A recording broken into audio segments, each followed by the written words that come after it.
سلام ان کے لیے۔ بسم اللہ الرحمن الرحیم، نحمده ونصلي ونسلم على رسوله الكريم، اما بعد فاعوذ بالله من الشیطان الرجیم، بسم اللہ الرحمن الرحیم، حامیم والکتاب المبین، انا انزلناه فی لیلۃ مبارکۃ انا كنا منذرین، صدق اللہ العظیم۔ یہ شعبان کا مہینہ چل رہا ہے اور اسلامی مہینوں میں شعبان کا مہینہ 8واں مہینہ ہے۔ مہینوں کی گنتی اللہ تعالیٰ کے یہاں 12 ہے، جیسا کہ ہر مسلمان اس سے واقف ہے۔ اللہ تعالیٰ نے محض اپنے فضل و کرم سے اور اپنے بندوں کو نوازنے کے لیے بعض مہینوں کو بعض پر فضیلت عطا فرمائی ہے۔ ویسے اگر دیکھا جائے تو چاہے وہ رمضان ہو یا شعبان ہو یا شوال ہو، اس میں وہی دن ہے، وہی رات ہے، لیکن اللہ تعالیٰ اپنے بندوں کو جو ہے اس میں جو ہے نوازنا چاہتے ہیں، تو بعض مہینوں کے اندر اعمال جو کیے جاتے ہیں اس کو جو ہے دوسرے مہینوں کی بنسبت بڑھا دیتے ہیں۔ تو اس میں سے ایک مہینہ جو ہے شعبان کا بھی ہے۔ شعبان کا مہینہ بہت اہمیت کا حامل اور بہت ساری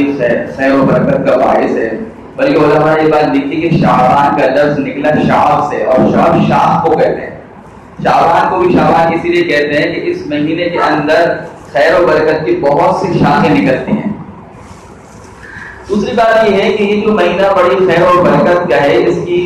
عام طور پر علماء نے 3 وجوہات دیکھی ہیں۔ پہلی وجہ تو یہی ہے کہ جب رجب کا شعبان نبی کریم صلی اللہ علیہ وسلم دیکھتے تو یہ دعا مانگتے تھے، اللہم بارک لنا فی رجب و شعبان وبلغنا رمضان، کہ اللہ رجب اور شعبان میں برکت عطا فرما اور رمضان تک ہمیں پہنچا دے۔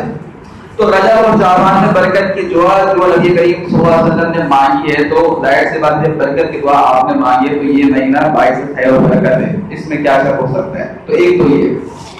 دوسری یہ وجہ لکھی ہے کہ اس مہینے کے اندر ایک فضیلت والی رات ہے، شب برات، جو 15 شعبان کی رات ہے۔ اس سے متعلق انشاءاللہ میں آئندہ مجلس میں عرض کروں۔ تو ایک وجہ تو یہ۔ تیسری بہت اہم وجہ ہے، وہ یہ ہے کہ اگلا مہینہ جو ہے وہ رمضان کا ہے،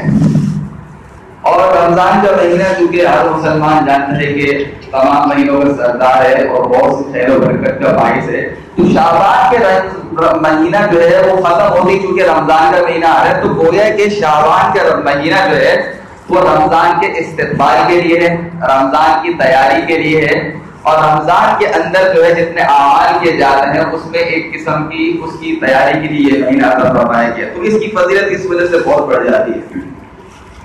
دوسری بات یہ سمجھنے کی کہ شعبان میں کرنے والے کام یہ ہیں، تو سب سے پہلی چیز یہ ہے کہ شعبان کے مہینے میں نبی کریم صلی اللہ علیہ وسلم سے نفلی روزوں کی کثرت ثابت ہے۔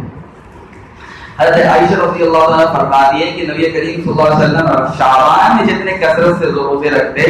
اتنی کثرت سے دیگر مہینوں میں روزے نہیں رکھتے تھے۔ اور دوسری حدیث میں پورا ہے کہ نبی کریم صلی اللہ علیہ وسلم سے پوچھا گیا کہ رمضان کے بعد سب سے زیادہ فضیلت والے روزے جس پر بکثرت روزے رکھے جائے وہ کون سا مہینہ ہے؟ تو آپ نے فرمایا وہ شعبان کا ہے، لتعظیم رمضان، جبکہ رمضان کی تعظیم کی نیت سے اس میں روزے رکھا جائے،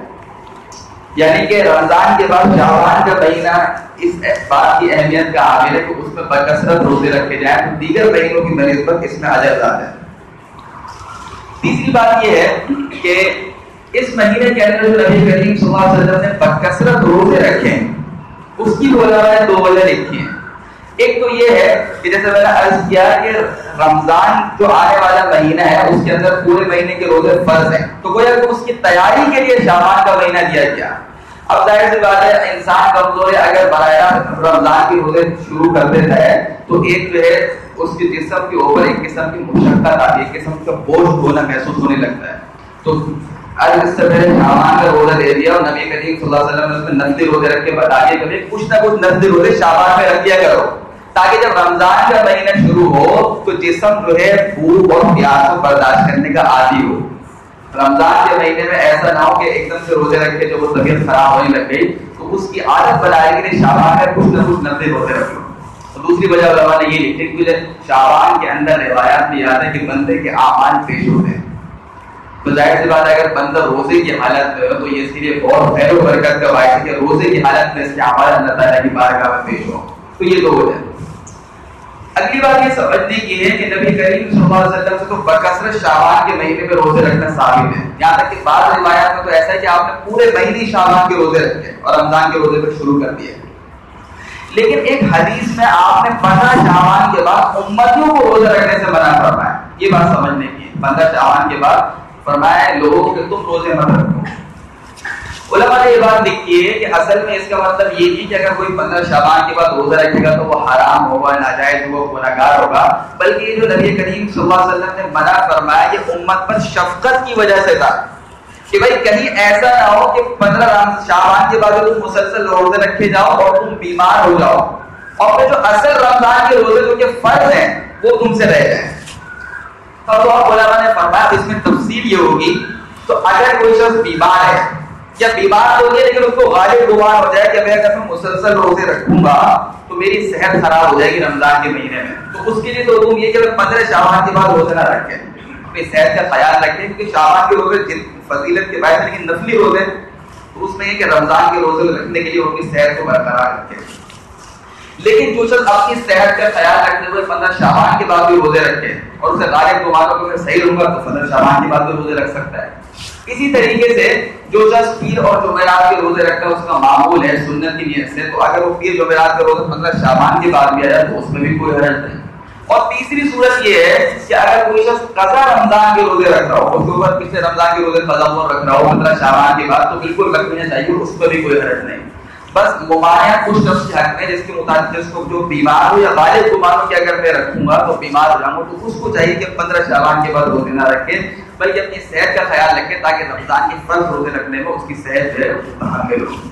آخری بات یہ سمجھنے کی ہے کہ جو شعبان کے روزے رکھے جائیں وہ اس نیت سے رکھے جائیں کہ نبی کریم صلی اللہ علیہ وسلم نے رکھے آپ کی اتباع میں, اور رمضان کے استقبال اس کی تیاری کی نیت سے رکھا جائے تو اس نیت سے اس کو شعبان کے روزے رکھنے کا ثواب ہے. لیکن کوئی خاص فضیلت حدیث میں نہیں آئی. ساتھ میں جو محرم کے روزے کی آئی ہے کہ اس میں 1 سال کے روزے ہیں کفارہ, تو اس قسم کے الفاظ حدیث میں نہیں آئے. البتہ اللہ کے رسول علیہ السلام کی سنت کی اتباع میں رکھے گا, استقبال رمضان کی نیت سے رکھے گا, رمضان کی تیاری سے نیت سے رکھے گا, تو یہ جو ہے باعث خیر و برکت اور جو ہے اجر و ثواب کو مستحق ہوگا. اللہ تعالیٰ ہم سب کو دین کی صحیح سمجھ اور اس پر عمل کی